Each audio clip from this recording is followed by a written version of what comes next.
నమస్తే నేను రోజా welcome to special debate. వలస విధానాన్ని సమూలంగా సంస్కరించాలని యూకే భావిస్తోంది. తాజా ఆలోచన భారతీయులను భారీగా ప్రభావితం చేసే అవకాశం కనిపిస్తోంది.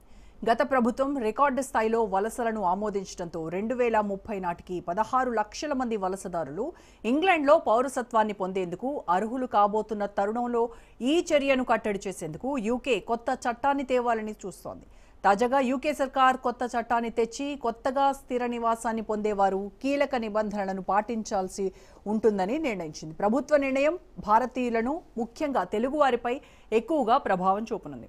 గడిచిన 50 ఏళ్లలో జరిగిన వలస మార్పులలో యునైటెడ్ కింగ్డమ్లో కొంతమంది చట్టబద్ధమైన వలసదారులు బ్రిటన్లో శాశ్వత నివాసాన్ని పొందారు. అయితే తాజాగా ప్రభుత్వం తీసుకునే నిర్ణయంతో 20 ఏళ్ల వరకు వేచి ఉండాల్సి ఉంటుంది. నిబంధనల ప్రకారం సహకరించి వాటిని పాటించే వారికి గుర్తింపు ఇవ్వాలని కూడా కీర్ స్టార్మర్ ప్రభుత్వం భావిస్తోంది. హోం కార్యదర్శి షబానా మహమూద్ ప్రతిపాదనల ప్రకారం ఆర్థిక వ్యవస్థకు దోహదపడే వారితో పాటుగా చట్టబద్ధమైన వలసదారులకు ప్రాధాన్యత ఇవ్వాలని యూకే సర్కార్ భావిస్తోంది. వారి తేలిగ్గా స్థిర నివాసాన్ని పొందేలా వీసా ఇచ్చేందుకు కొత్త వ్యవస్థను ప్రభుత్వం రూపొందిస్తోంది. చట్టబద్ధమైన వలసలను క్రమబద్ధీకరించే ప్రయత్నాల మధ్య బ్రిటన్ సంస్కరణలను అమలు చేయాలని చూస్తోంది. ఈ ఏడాది ఆరంభంలో స్టార్మర్ ప్రభుత్వం వలసదారులకు శాశ్వత స్థిర నివాస అర్హత కాలాన్ని 10 ఏళ్లుగా ఉండగా దాన్ని రెట్టింపు చేస్తామని ప్రకటించింది. 2021 నుండి యూకేకి వచ్చిన దాదాపు 2 మిలియన్ల మంది వలసదారులకు ఈ మార్పులు వర్తిస్తాయి. అయితే యూరోప్లోని ఇతర దేశాల్లో జీవిస్తూ యూకేలో స్థిర నివాసాన్ని పొందాలనుకునే వారికి ప్రస్తుత నిబంధనల ప్రకారమే నిబంధనలు కొనసాగుతాయి.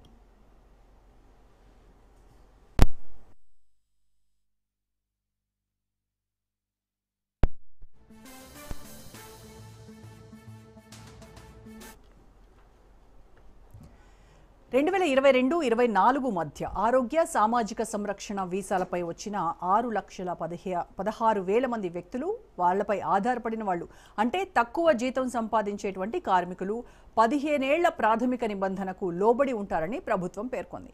అయితే అనేక మంది ఈ విధంగా వీసాలను దుర్వినియోగం చేస్తున్నారని తాజాగా ఈ రూట్ను యూకే క్లోజ్ చేసింది.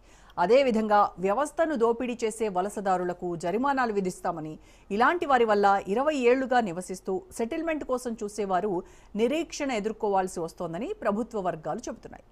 అక్రమ వలసదారులు వీసా గడువు ముగిసిన తర్వాత నివసించేవారు స్థిరపడటానికి 30 ఏళ్ల వరకు వేచి ఉండాల్సి ఉంటుంది. అప్పుడే వాళ్ళకి యూకేలో దీర్ఘకాలిక నివాసం, భద్రత లభిస్తాయి. అయితే ఇందుకు విరుద్ధంగా నేషనల్ హెల్త్ సర్వీస్ NHSలో పనిచేసే వైద్యులు, నర్సులు 5 ఏళ్ల తర్వాత స్థిరపడేందుకు తాజాగా చట్టం అనుమతిస్తుంది. ఆర్థిక వృద్ధికి తోడ్పడటానికి అంతర్జాతీయంగా గుర్తింపు పొందిన వారు యూకేలో వేగంగా స్థిరపడేందుకు చట్టంలో మార్పులు తెస్తున్నారు. అధిక సంపాదనదారులు, పరిశ్రమలు స్థాపించేవారు కేవలం 3 ఏళ్ల తర్వాత యూకేలో స్థిర నివాసాన్ని పొందొచ్చని యూకే ప్రభుత్వం అంటోంది. తాజాగా యూకే సర్కార్ సంస్కరణలు స్థిర నివాస వ్యవస్థను యూరోప్లోనే కఠినతరం చేస్తున్నాయి.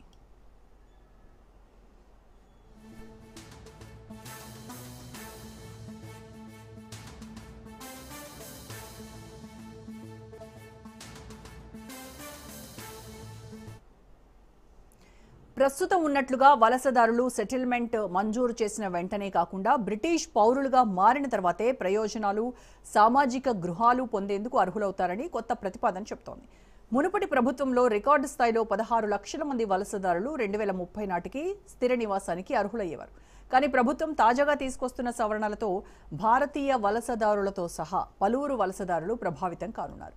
యూకేలో భారతీయుల జనాభా 20 లక్షలకు పైగా జనాభాతో అతిపెద్ద సమూహంగా ఉంది. భారతీయులు యూకేలో అతిపెద్ద నైపుణ్యం కలిగిన వలస సమూహంగా గుర్తింపు పొందుతోంది. ఈ సవరణలపై 12 వారాలు సంప్రదింపులు జరగనున్నాయి. ఈ ప్రణాళిక వచ్చే ఏప్రిల్లో అమల్లోకి వస్తుందని ప్రభుత్వం భావిస్తోంది. విస్తృత చర్చల తర్వాత ఇప్పటికే యూకేలో ఉన్న వాళ్ళకి ప్రత్యేక ఏర్పాటు చేస్తారు.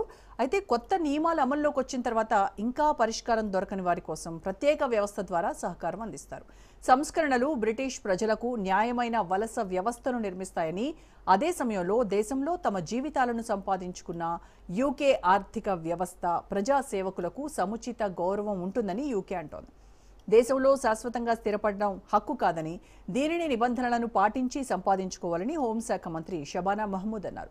ఇంగ్లాండ్లో స్థిర నివాసం పొందాలనుకునే వారికి ఎలాంటి నేర చరిత్ర ఉండరాదని, ఉన్నత ప్రమాణాలతో ఇంగ్లీష్ మాట్లాడగలగాలని, అప్పులు ఉండొద్దని, 3 సంవత్సరాలు సామాజిక భద్రతా పన్ను చెల్లించి ఉండాలని ప్రభుత్వం చెబుతోంది.